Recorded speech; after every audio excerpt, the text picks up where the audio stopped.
I was hitting the afternoon slump, so I slipped out of the office and grabbed 2 carnitas burritos from the food truck on the corner for a late lunch. On the way back, a woman on the sidewalk caught my eye. A mystic, maybe? She was dressed in a simple, flowing white linen tunic that had seen better days, sitting quietly on a small folding stool. A worn silk cloth, embroidered with what looked like sacred geometry, was spread out before her. She was genuinely beautiful. Her skin was pale and smooth like polished marble, and she had a serene, otherworldly quality that clashed with the noisy, chaotic city street around her. Scammers are really stepping up their game these days, I thought. Hiring models now? I couldn't help but stare. Suddenly, she looked up, her clear eyes locking directly onto mine. Please, wait a moment. Her voice was like cool spring water, calm and clear. She rose and walked toward me, her movements graceful and light. I see a powerful aura around you. You are a person of destiny. Allow me to offer you a reading. Her intense gaze made me uncomfortable. I waved a hand dismissively. I'm not into that stuff. I clutched the bag with the burritos a little tighter and turned to leave. Fate is preordained, she said softly, not trying to stop me. It cannot be forced. For some reason, I stopped and looked back. How much for a reading? $200. I choked. Are you kidding me? That's highway robbery. Not interested, goodbye. That was more than my entire grocery bill for the week. I turned and walked away, for real this time. But then she spoke again, a hint of a smile in her voice. Very well. Seeing as we have a connection. The food you're holding, that will suffice. She gestured to the bag in my hand. I froze. A burrito for a psychic reading? Didn't sound like a bad deal. Besides, I had bought an extra one. I pulled out a still-warm burrito and handed it to her. She took it, but didn't eat, just held it as she began to theatrically press her fingertips together. A moment later, she opened her eyes and said something stunning. You and I are bound by destiny. This meeting is the beginning of our journey in the material plane. I almost spit out my own spit. A total nut job. I muttered, "You're crazy," under my breath and walked off without looking back, trading a perfectly good burrito for a creepy pickup line. What a ripoff. That night, I got back to my apartment building after working late, exhausted. Just as I was about to head upstairs, a figure stepped out of the shadows in the lobby. It was her. Same white tunic, same serene, beautiful face. She was still holding the now-cold burrito, and she gave me a cryptic smile. My skin crawled. How did you find me? She held up the burrito. The universe reveals its secrets to those who listen. I didn't have the energy for her cryptic nonsense. I sidestepped her and headed for the stairs. This woman was trouble, either a con artist or genuinely insane. I needed to get away from her. I took the stairs 2 at a time, desperate to get into my apartment and lock the door. But she followed, her voice trailing calmly behind me. Wait, I see a shadow clinging to your brow. You are in danger of a painful accident tonight. Watch your step on your way up. I'd had enough. I spun around and glared at her. If you don't stop following me, you're going to be the one having a painful accident right now.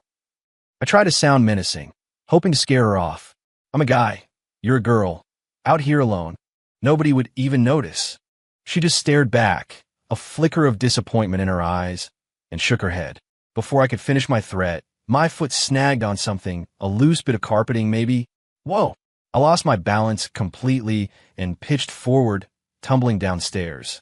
My forehead connected solidly with the sharp edge of a concrete step. Instantly, a warm, sticky liquid trickled down my face.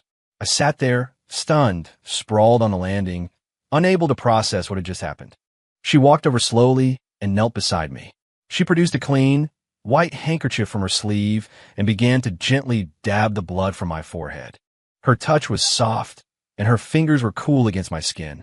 I stared at her face, so close to mine, and only one thought echoed in my mind. Who the hell is she? She helped me back to my apartment.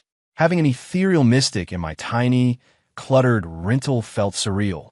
She cleaned and bandaged the cut on my forehead with a surprisingly professional touch. My name is Serafina, she said by way of introduction, her tone matter of fact. I come from a sanctuary. I'm here to resolve a karmic trial. I looked at her otherworldly face, thought about what had just happened on the stairs, and found myself about 70% convinced. Was this kind of thing actually real? So, what now? I asked, unsure of what to do next. She answered as if she'd read my mind. The energy in this apartment is stagnant. If I were to stay, I could cleanse it and improve your fortune. She surveyed my messy, bachelor pad disaster of a living room with a completely straight face. An idea sparked in my head. Let her stay? I sized her up. She was beautiful, but she looked like a strong gust of wind could knock her over. I was a grown man. What was there to be afraid of? Besides, the most valuable things I owned were my laptop and a half-empty fridge. A burglar would probably leave me a pity donation. Having a live-in psychic who could predict the future. It didn't sound like a bad deal. Hoping to press my advantage, I asked tentatively, so, can you tell me when I'm going to get rich? A sly glint appeared in her serene eyes as she smiled faintly. With me here, wealth is assured. Her words felt hypnotic. In a moment of weakness, I agreed. Okay, fine. You can stay for a bit. I'll take the couch. And just like that, I had a mystic for a roommate. I thought she'd just crash for a few days, but the woman showed no signs of leaving. She didn't have a job, never went out, and spent her days meditating on the balcony or chanting from an old, leather-bound book filled with symbols I didn't recognize. To her credit, she wasn't a freeloader. She took over all the housework, transforming my dump of an apartment into a clean, orderly space. Every day, I'd come home from work to a hot meal. The only problem was the food.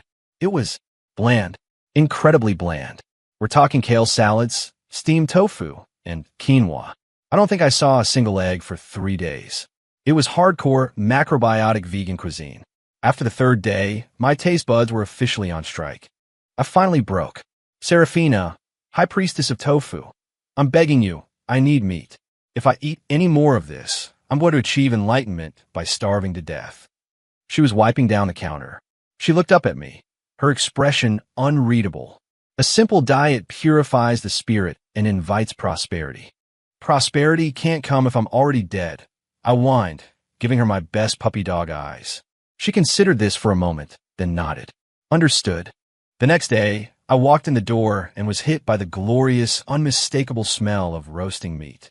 I sprinted to the kitchen to find a beautiful pan of barbecue ribs bubbling on the stove. I was so moved I almost wept. I wanted to hug her and call my wife. Of course, I didn't dare. I devoured those ribs like a starved wolf. It was pure bliss. But my joy was short-lived. After that one glorious meal, our menu returned to its regularly scheduled programming of flavorless health food. When I protested again, she just repeated her line about purifying the spirit. I was starting to think she was doing it on purpose. One weekend, with nothing better to do, I begged her to teach me some of her mystic arts. I figured if I learned a trick or two, I could hold my own in a bar fight. She picked up a small, handcrafted ritual wand from the corner and lightly tapped me on the head with it. You are a creature of the material world. Your 7 chakras are hopelessly clogged. You are unteachable. Seeing my crestfallen face, she added, however, for physical fitness, it could be beneficial. Be ready tomorrow at 5 a.m. We will begin with sun salutations. I immediately abandoned my quest for spiritual power. Since she wouldn't teach me her ways, I decided to teach her mine, starting with my phone and laptop. She was a quick study, but she'd still spend ages staring at the DoorDash app, her brow furrowed in concentration as she tried to decipher the labyrinth of BOGO deals and delivery fees, as if she were contemplating the mysteries of the universe. Watching her navigate the modern world with such serious confusion was both infuriating and adorable. Maybe having a mystic in the house wasn't so bad. At the very least, she was 1,000 times better than my ex-girlfriend, whose only skill was asking for money. 3. The days rolled on, and I got used to having a goddess in my apartment. She was quiet, always calm, but her presence brought a strange sense of peace to the place. I knew that with her here, everything felt safer. Although she constantly criticized me for being materialistic and having a cluttered aura, she'd always leave a light on for me in the living room when I worked late. She'd be sitting on the couch, waiting, sometimes reading, sometimes meditating with her eyes closed. When I'd open the door, she'd open her eyes, give me a simple glance, and then retreat to her room without a word. It was nothing, but it warmed my heart every time. I discovered she had a secret weakness: sugar. She cooked like a monk, but she was powerless against sweets. So, I made it a habit to stop on my way home and pick up a little treat for her. The first day, I brought her a caramel apple. She took it without expression, merely saying it was frivolous. But when I got up for a glass of water in the middle of the night, I saw her on the balcony, slowly, carefully licking the caramel off the apple in the moonlight. The second day, I brought a cupcake. She frowned at the colorful frosting. This much sugar clouds the mind. Then she took a small bite with a spoon, and her eyes fluttered shut in pleasure. The third day, it was boba tea. The fourth, cotton candy. I made it my mission to find new things for her to try, just to see her pretend to dislike it while her eyes betrayed her delight. It became the best part of my day. She'd always give me a cool, dismissive look, but the corners of her mouth would twitch upward. I knew she loved it. One evening, I brought home freshly baked creme brulee tarts. The golden, caramelized tops and creamy centers smell divine. Her eyes lit up for a fraction of a second before she regained her composure.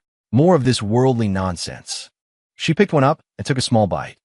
She ate it a little too quickly, and a tiny smear of custard was left at the corner of her mouth. It stood out against her pale skin. On pure impulse, I reached out and gently wiped it away with my thumb. My fingertip brushed against the soft, warm skin of her lips. We both froze. Time seemed to stop.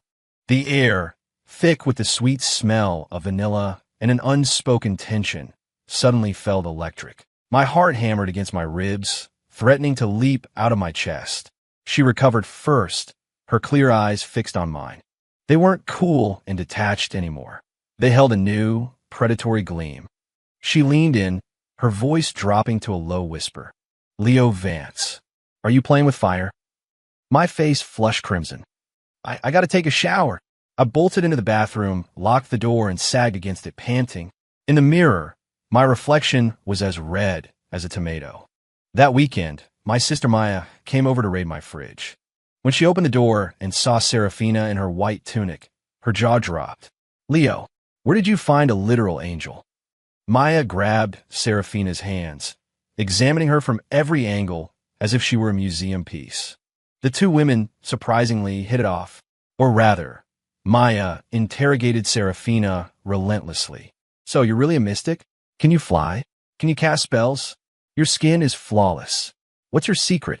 What products do you use?" Serafina, for once, was patient, answering each question calmly. After dinner, Maya pulled me aside. "Dude, this girl is on another level. You have to lock that down," she whispered urgently. "The way she looks at you. You could start a forest fire with that heat. You need to make your move and bring that goddess down to earth." I swatted her on the back of the head. "Don't be ridiculous. I'm way out of my league." "Ugh, no backbone," she muttered, making a face at me. Her words, however teasing, planted a seed in my mind. Later that night, after Maya left, Serafina and I were sitting on the couch, watching some mind-numbing reality TV show. My thoughts were anywhere but on the screen. I snuck a glance at her out of the corner of my eye and found her already looking at me. Our eyes met. A jolt went through me, and my first instinct was to look away. But she didn't. Instead, a slow, faint, and utterly devastating smile spread across her lips. My heart skipped a beat. After that, the atmosphere between us became charged.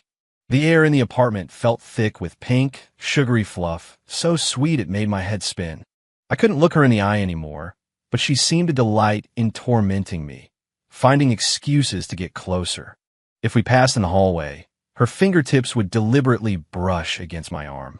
If I was on the couch scrolling through my phone, she would silently sit next to me, so close I could smell the faint, clean scent of sandalwood that always clung to her. I felt like a mouse being toyed with by a very patient cat. One evening after work, I just kicked off my shoes when I heard Serafina call from the bathroom. "Leo, could you bring me a towel?" Her voice was muffled by the sound of the running shower. My heart did a flip-flop as a montage of inappropriate scenarios flashed through my mind. I found a clean towel and walked to the bathroom door, my hand hovering over the knob. Through the frosted glass, I could see the vague, elegant silhouette of her figure. I swallowed hard and knocked. "I'll just leave out here for you." "The door's unlocked," she called back. "Just hand it in." "I can't reach." Taking a deep breath, I told myself to be a gentleman and stop thinking like a perv. I opened the door just a crack, wide enough for my arm, and pushed the towel through. Suddenly, a cool, soft hand shot out from the steam and clammed down on my wrist. Then, with surprising strength, she yanked. Whoa! I yelped as I was pulled stumbling into the bathroom. A wave of hot, fragrant steam hit my face. I squeezed my eyes shut, terrified to look, and yelled, "What are you doing? Let me go. We can't do this." I heard her laugh, a light, airy sound that tickled my eardrum. Temptation is a test of the spirit, Leo. How can you strengthen your resolve if you can't even bear to look at me? Her warm breath ghosted across my ear, sending shivers down my spine. I could feel the heat radiating from my neck all the way to my ears. She leaned closer, her voice a seductive whisper.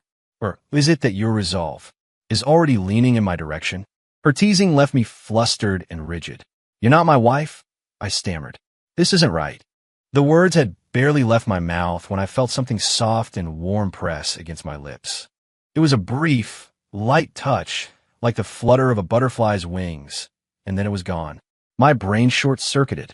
She whispered in my ear again, her voice laced with triumphant amusement. "I am your destiny. For all you know, I was your wife in a past life." My mind went blank, my heart pounding a frantic rhythm against my ribs. A second later, she laughed again, her tone shifting back to playful mischief. "You're so easy to fluster. It's fine, you can look. I'm fully dressed." Hesitantly, I cracked one eye open. The sight that greeted me stole my breath. She was, technically, wearing her white tunic, but it was completely soaked, clinging to her body like a second skin and revealing every graceful curve. Her dark, wet hair was spread across her shoulders, with a few strands clinging to her pale cheeks and neck. Water droplets traced paths from the tips of her hair over her collarbones and disappeared into the neckline of her tunic. Her long, slender legs were visible as tantalizing shadows beneath the drenched fabric. The phrase "wet t-shirt contest" exploded in my brain. A rush of blood went straight to my head, and my nose started to feel warm. I quickly slammed my eyes shut again, chanting "not to shout, not covet" under my breath. Her delighted, musical laughter filled the small bathroom. Okay, I'll stop teasing you." Then I felt a light, playful kick from a bare foot on my backside.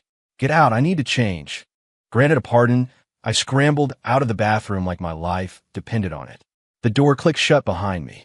I leaned against the cool wall, gasping for air, my heart still trying to beat its way out of my chest. She wasn't a mystic. She was a siren. And one of these days, she was going to be the death of me. After the bathroom incident, I was sick for a few days. Nothing serious. Just a simple case of my blood pressure skyrocketing from being relentlessly teased. For her part, Serafina toned it down. She made me cooling herbal teas every day and watched me with a look that was part apology, part barely concealed amusement. The unspoken tension between us had been stretched to its breaking point, and she was the one holding the scissors. All that was left was for this creature of the material world to finally take the hint. One afternoon, I was sulking on the couch sipping my tea when my phone rang. It was my old college class president. "Leo, my man, you free this Saturday? We're getting the old gang together for a class reunion. You gotta be there." I groaned. "I don't know, man. I'm pretty busy." "Come on, don't be like that," he insisted. "It's been years. Everyone's coming. Jessica Thorne is one of the organizers, actually. She specifically asked if you were coming." The name Jessica Thorne made my hand tighten around my phone. Jessica, my ex-girlfriend. We dated for 3 years in college. After graduation, she decided I was too poor and had no future, so she promptly dumped me for Chadwick Preston, a trust fund kid from our department. Her parting words had been brutal. "Leo, you're a nice guy, but I'm not going to spend my life in a crappy rental eating takeout with you. Chad can buy me the latest designer bags and take me to Michelin star restaurants. Can you do that?" I hadn't been able to say a word, just stood there feeling the sting of humiliation. After that, I'd avoided all contact with my old college friends. And now she was asking about me? She just wanted to parade her rich new boyfriend in front of me, to rub my face in how pathetic my life was and prove to everyone that she'd made the right choice. I had no desire to be the star of her little victory lap. Seriously, I can't make it. You guys have fun. I hung up, annoyed, and tossed my phone onto the couch cushions. Serafina seemed to materialize beside me, holding a plate of sliced fruit. "What troubles you?" she asked, her voice calm as she set the plate down. I sighed and told her the whole pathetic story about Jessica and the reunion. When I finished, she raised a delicate eyebrow. "This is an unresolved thread from your past, a karmic loose end." She looked at me, her eyes clear and direct. "If you don't confront it, it will continue to disrupt your energy. You should go. I'll go with you." I hesitated. "If you come, they'll just talk." Back then, Jessica had done a great job of painting me as cheap and unambitious to all her friends, showing up with a girlfriend dressed like a mystic from a cult. I couldn't even imagine the things they would say. Serafina's gaze was steady, holding a power that defied argument. "With me by your side, who would dare to speak ill of you?" She paused, her tone shifting. "Or are you ashamed to be seen with me?" Her words hit me like a dart. I recoiled, immediately defensive. "What? No, of course not. You're 100, 1,000 times better than any of them." I looked at her serene, classically beautiful face, and then pictured Jessica's, with its perfect makeup and calculating eyes. A surge of anger and defiance rose in me. Why should I hide from her like a loser? I took a deep breath and clenched my jaw. "Fine, let's go. Let's show those judgmental assholes that my new girlfriend is a goddamn goddess." A slow, satisfied smile spread across Serafina's face. It was so stunning, it made me forget how to breathe. The reunion was in a private room at some ridiculously expensive downtown hotel. I took a deep breath and pushed the door open. Serafina was in her usual white tunic, her face free of makeup, her long hair pulled back with a simple wooden pin. As she stepped into the room behind me, the loud, boisterous chatter died for a split second. Every eye in the room landed on her. I saw a mix of reactions: awe, curiosity, confusion, and condescending amusement. Her natural, otherworldly elegance completely outshone every other woman in the room, with their designer dresses and expensive perfumes. A small flicker of pride ignited in my chest. Before I could savor it, a sharp voice cut through the room. "Well, look what the cat dragged in. Leo Vance. I can't believe you actually showed up." Jessica Thorne, clinging to the arm of a slick-haired guy who had to be Chadwick Preston, sauntered over. She was wearing a tight red designer dress and a diamond necklace, so bright it was practically a safety hazard. She looked Serafina up and down, her eyes filled with undisguised contempt and jealousy. Then she let out a loud, theatrical laugh. "Leo, it's been a few years, but your taste has gotten really weird." She gestured dramatically at Serafina, addressing the whole room. "Where'd you find this one? Did you get lost on your way to a Renaissance fair? Is cosplay your thing now?" The room erupted in laughter. A few of the sycophants started whispering, pointing at Serafina. "Is she really wearing costume? That's so bizarre. Look at Leo, he still looks like he's broke. I guess that's the best he can do." My face burned with shame, the blood rushing to my ears. My fists were clenched so tight my nails were digging into my palms. All I wanted was to grab Serafina and get the hell out of there. But as I moved to leave, Jessica blocked our path. She tilted her chin up like a preening peacock, tightening her grip on Chad's arm and looking at me with the triumphant smirk of a winner. "Dumping you is the best decision I ever made." She pointed a finger at my face, her voice dripping with scorn. "Just look at you. No car, no house, no ambition. The only girlfriend you can get is some crystal-clutching weirdo from the sticks. You two are perfect for each other." Chad wrapped an arm around her waist, a smug, mocking look on his face. "Jess, baby, don't waste your breath on a loser like him. He's not worth your time." Humiliation, anger, helplessness, it all washed over me in a suffocating wave. I felt like I'd been stripped naked and thrown into a pit for everyone to laugh at. I glanced at Serafina. She remained perfectly calm, as if this whole scene was nothing more than a dull play she was being forced to watch. But I felt like it was my failure, my weakness, that I couldn't even protect the woman I was with. I snapped. I stepped forward and slapped my ex-girlfriend across the face. "You got a lot of nerve," I snarled. "We broke up years ago, and you're still running your mouth. I wouldn't let my own mother talk to me like that, and you sure as hell don't get a pass." After the slap, there was no point in staying. I grabbed Serafina's wrist, my voice shaking with rage. "Let's go." But Serafina placed her other hand over mine, stopping me. Her touch was steady and cool, and it sent a strange wave of calm through me. She shook her head gently, her eyes still clear and untroubled. Then, she slowly raised her other hand. I saw the simple wooden bead bracelet she always wore suddenly make a soft snap. The string had broken. 7 as the string broke, a dozen dark wooden beads scattered across the plush carpet. The sudden, quiet sound silenced the room. Everyone's attention, including Jessica's, who was still cradling her red cheek, was drawn to the floor. Serafina showed no alarm. She bent down gracefully and picked up a single bead that had rolled near her foot. She held the smooth, round bead between her thumb and forefinger, rubbing it gently. Then, she slowly lifted her head. For the first time, her serene eyes were filled with a chilling, razor-sharp light. Her gaze cut through the room like a pair of unsheathed swords and landed on Jessica, who was smugly holding a glass of red wine. Jessica flinched under her stare and snapped defensively. "What are you looking at, you freak? You're both crazy. He hits people, and you dress like you escaped a cult." Serafina said nothing. She simply raised her hand, and with a flick of her thumb, sent the bead flying. The movement was so casual, so effortless. It was like she was flicking away a piece of lint. The dark wooden bead shot through the air with an audible whiz. It was too fast for anyone to even register. The next second, crack, a sharp, explosive sound echoed through the room. The expensive crystal wine glass in Jessica's hand shattered into 1,000 pieces. The red wine had already been spilled when I slapped her, but shards of glass flew everywhere, showering her designer dress. "Ah!" Jessica let out a piercing scream. The room fell into a dead, shocked silence. Everyone stared, dumbfounded by the impossible event. Chadwick's face turned a furious shade of purple.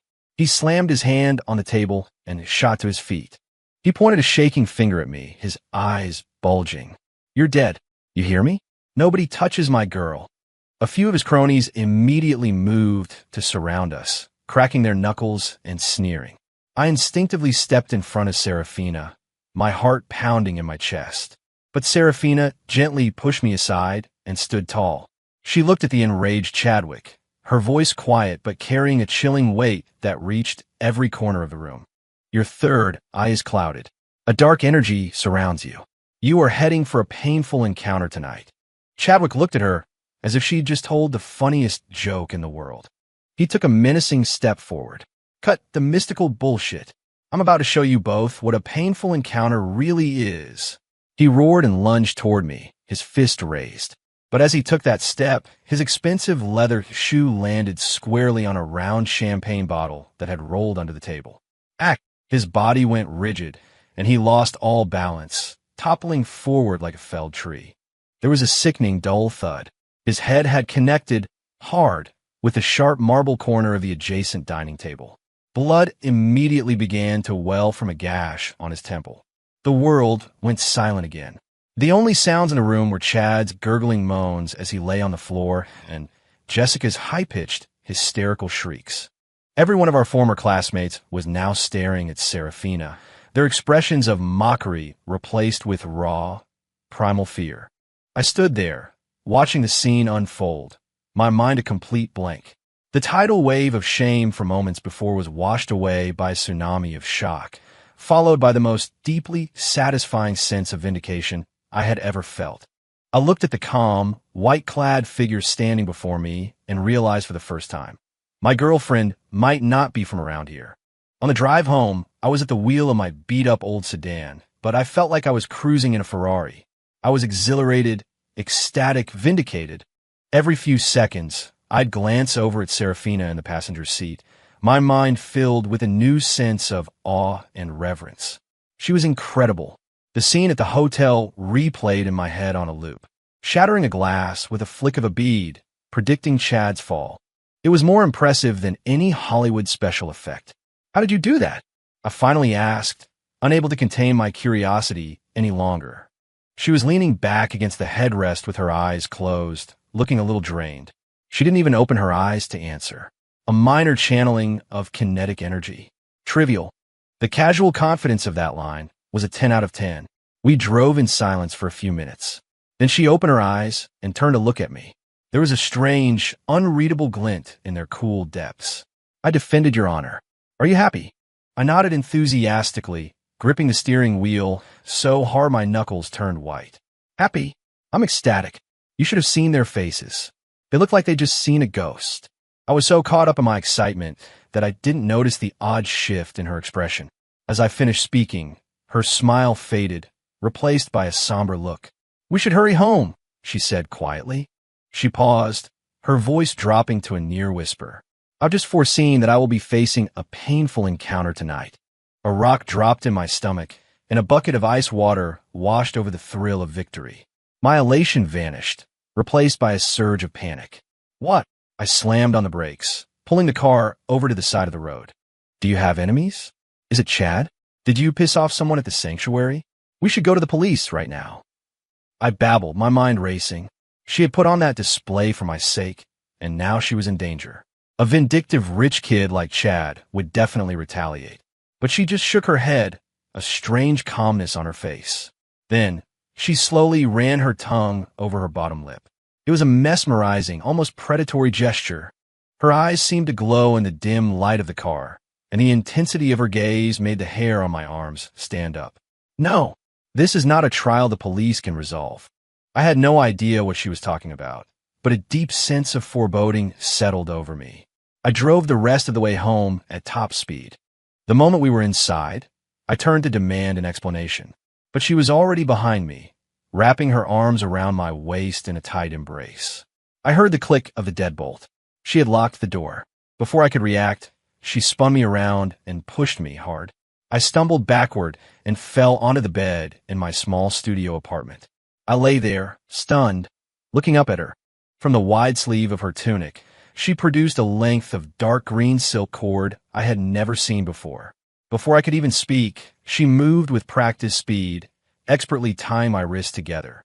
Her movements were so fluid, so efficient. It was as if she had done this 1,000 times before. I was completely dumbfounded. I struggled against the cord, my voice cracking. Serafina, what are you doing? Are you crazy? She leaned over me, her long, dark hair cascading down, brushing against my face and neck. Her face was inches from mine, her breath warm on my skin. The serene calm in her eyes was gone, replaced by a blazing fire I had never seen before. Her voice was husky, laced with a thrilling, dangerous allure. Don't be afraid. I told you. Tonight, I have a trial to face. She traced a finger over my lips, then trailed it down my chest until it rested over my heart. And you, Leo Vance. You are my trial.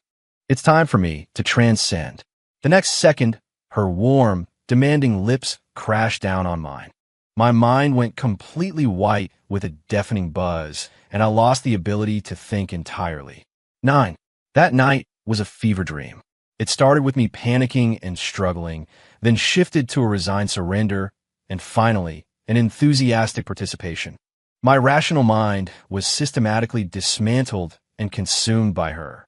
As we moved together, she whispered fragments of her story to me. She told me she'd been raised at the sanctuary, a spiritual retreat on a remote mountain, and was considered a prodigy. She told me her mentor had sent her into the world to face her karmic trial of the material plane. To achieve true enlightenment, she had to experience the full spectrum of human emotions, love, hate, jealousy, joy, and then release them, severing her final ties to the world. She said she had navigated all the other tests, but the final, most difficult one, the trial of carnal union, remained. My visions showed me that my final test was tied to a man with your name. She breathed against my skin. You were the first man named Leo, the first met after I came down from the mountain. It had to be you, Leo. My mind was a chaotic mess, caught between the overwhelming sensory pleasure she was giving me and the mystical, unbelievable things she was saying. She was nothing like the cool, detached woman I knew. She was passionate, fierce, almost wild. Once this trial is complete, she murmured, my spirit will be unburdened. I can return to the sanctuary and my path to ascension will be clear. I don't know when it ended. I just know that when I awoke from a state of profound exhaustion and even more profound satisfaction, the morning sun was streaming through the window. A single beam of light illuminated her face, casting a golden glow on her pale skin. She was curled up in my arms like a contented cat, sleeping peacefully. Her long eyelashes cast soft shadows on her cheeks. The feral energy of the night was gone, replaced once again by the serene aura of an untouchable goddess. My heart swelled with a sense of rightness and a love so powerful it almost hurt. This was my woman, a goddess and a demon, all in one. I couldn't resist. I gently brushed the hair from her face and pressed a soft kiss to her forehead.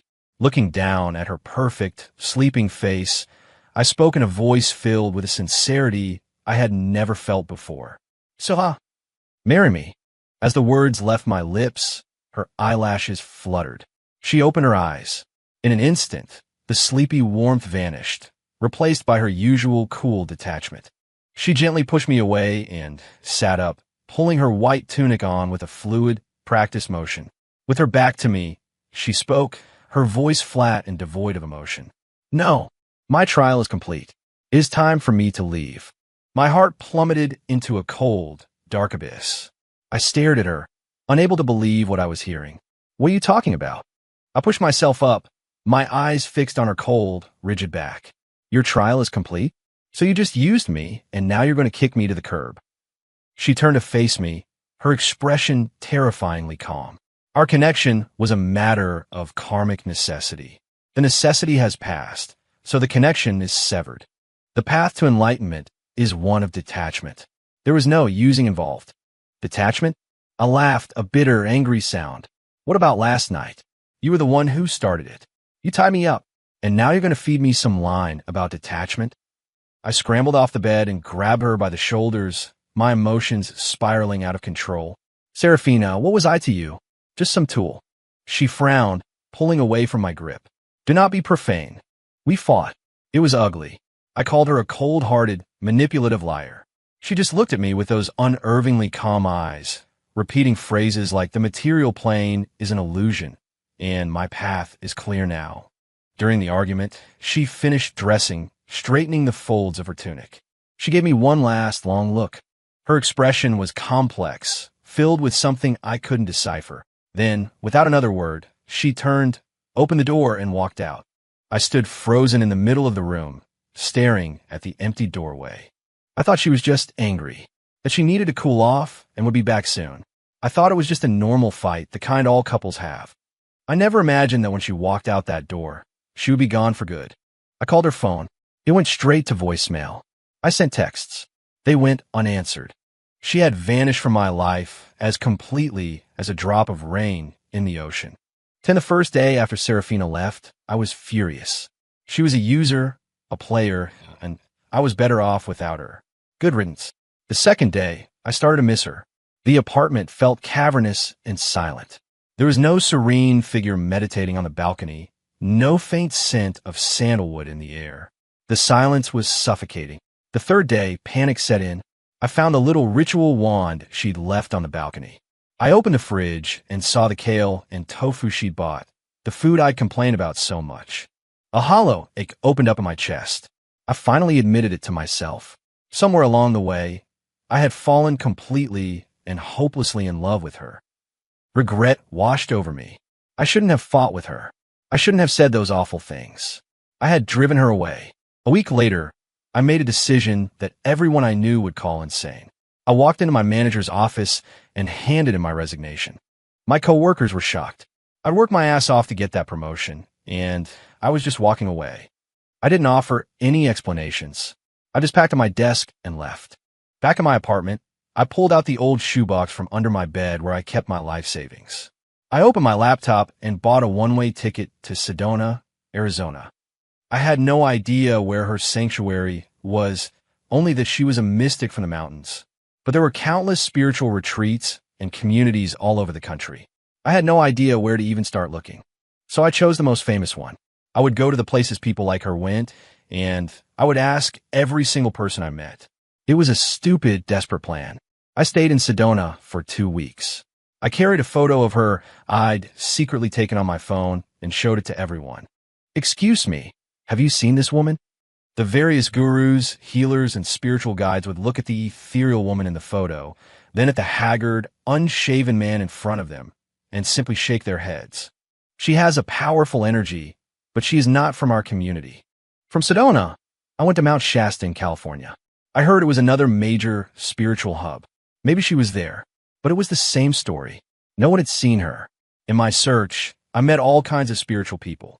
Some seemed genuinely enlightened, living simple, peaceful lives. Others looked like they were just clocking in for their shift at the cosmic factory. The more I saw of her world, the more I understood it, and the more painful the distance between us felt. She was seeking some higher, intangible truth.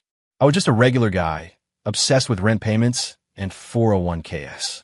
We were from different universes. A month went by. My money was almost gone. I lost at least 15 pounds, and I still had no clue where she was. I was completely defeated.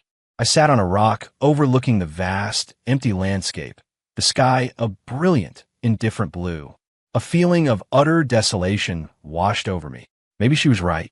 Maybe she really had severed her connection to the material world and returned to her path. And I was just a stepping stone she'd use along the way, now forgotten. I told myself it was over. It was just a crazy, beautiful dream. I'd had a weird, extended vacation. The dream was over. It was time to go home. I bought a bus ticket back and, with a heavy heart, began the long journey home. 11, I stood in front of my familiar apartment building, dragging my suitcase behind me. I'd been gone for over a month. Nothing here had changed, but I felt like a different person. I let out a bitter laugh and looked up at my apartment window, and then I froze. There, in the familiar entryway of the building, in the very spot where I always check my mail, a lone figure was huddled. She was curled into a ball, her arms wrapped around her knees, her head buried. It was the same simple white tunic, the same dark hair, held up by a wooden pin. Her shoulders were shaking slightly. She looked like a lost, abandoned kitten. It was her, the woman I had crossed the country for, the woman I had given up on finding. My heart stopped, then restarted with a painful thud as blood rushed to my head. I dropped my suitcase and ran. She heard my footsteps and slowly looked up. Her eyes, usually so calm and clear, were red and puffy from crying. She saw me, and her expression went from shock to disbelief. Then, tears welled up and began streaming down her face. The sight of her crying broke my heart into a million pieces. Before I could say anything, she shot to her feet and slammed a fist into my chest. It was a weak, soft punch. "You jerk," she sobbed, her voice thick with tears. "Where did you go? I came back for you, and you were gone. You abandoned me." I was stunned by the force of her grief, and even more stunned by her words. I immediately pulled her into my arms, holding her as tightly as I could, terrified that she might disappear again. "No, I never abandoned you," I said, my words tumbling out in a rush. "I was looking for you. I went to Sedona, then to Mount Shasta. I didn't know where to find you." She stiffened in my arms. Then she began to cry even harder, releasing a month's worth of pain and fear into my shoulder. "You idiot. I'm from a sanctuary. In the Blue Ridge Mountains," she wailed. She sobbed against my chest, her story coming out in broken pieces. I went back to my mentor to report that my trial was complete, but he said my spirit was in turmoil, that my ties to the world were stronger than ever. He said I failed.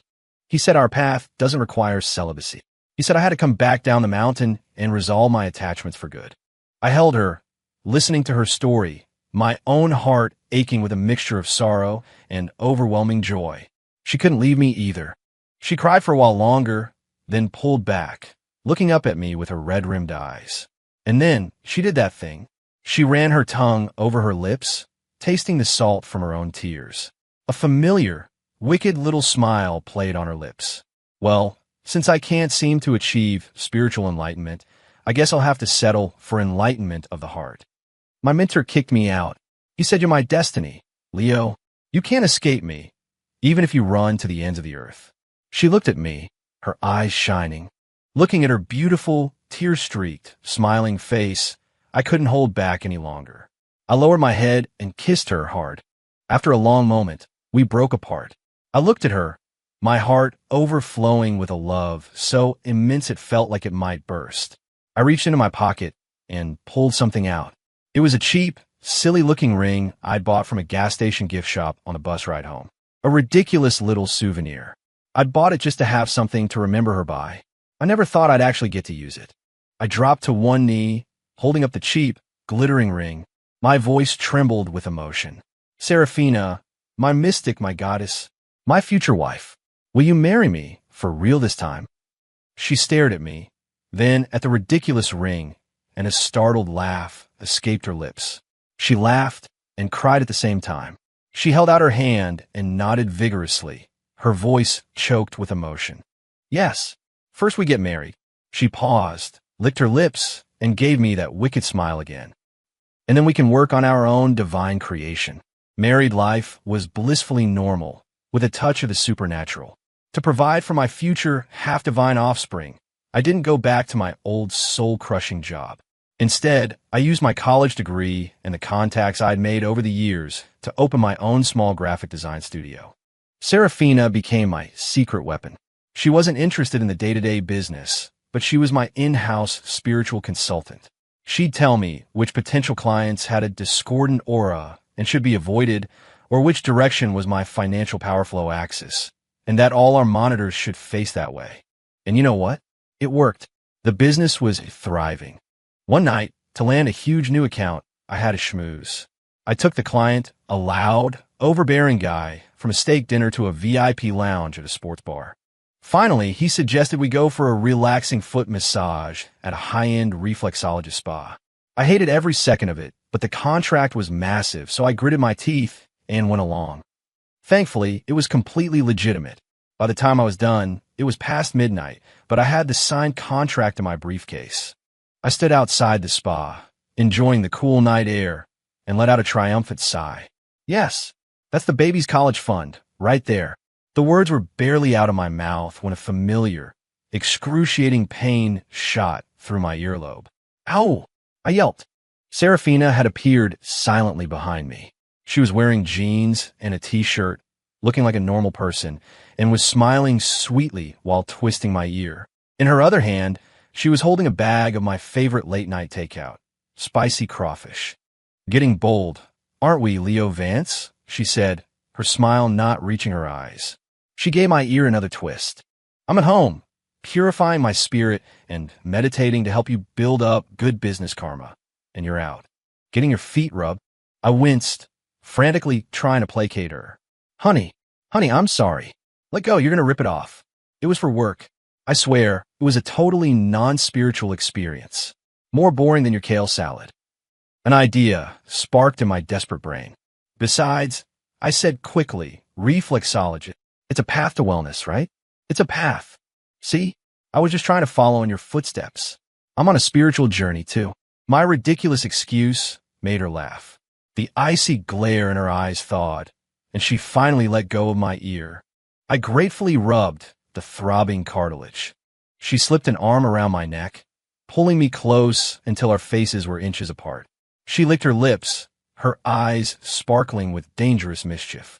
You're a smooth talker, and since you're so eager to go on a spiritual journey, her voice dropped to a low, warm whisper that sent shivers down my spine. That plan we had about being celibate for 2 weeks to, prepare the vessel for a high-energy baby, that's canceled. Tonight, we start our journey. My face went pale. I remembered the sheer force of her karmic trial, and my knees went weak. I held up my hands in surrender. Whoa, babe. I thought we were saving up our energy for a one-shot, one-kill kind of deal. She leaned in and whispered in my ear, her breath warm and ticklish. I'm worried a certain someone who is so eager for a journey might not be able to wait that long. I laughed nervously and wrapped my arms around her waist, pulling her into a tight hug. Yeah, you know me too well. My goddess wife always knows what's best. She just hummed in agreement, snuggling against my chest. A gentle breeze drifted by, carrying the spicy aroma of the crawfish and the faint, familiar scent of sandalwood from her hair. I held my mystic wife in my arms and thought to myself that this material world, this human life, was pretty damn beautiful.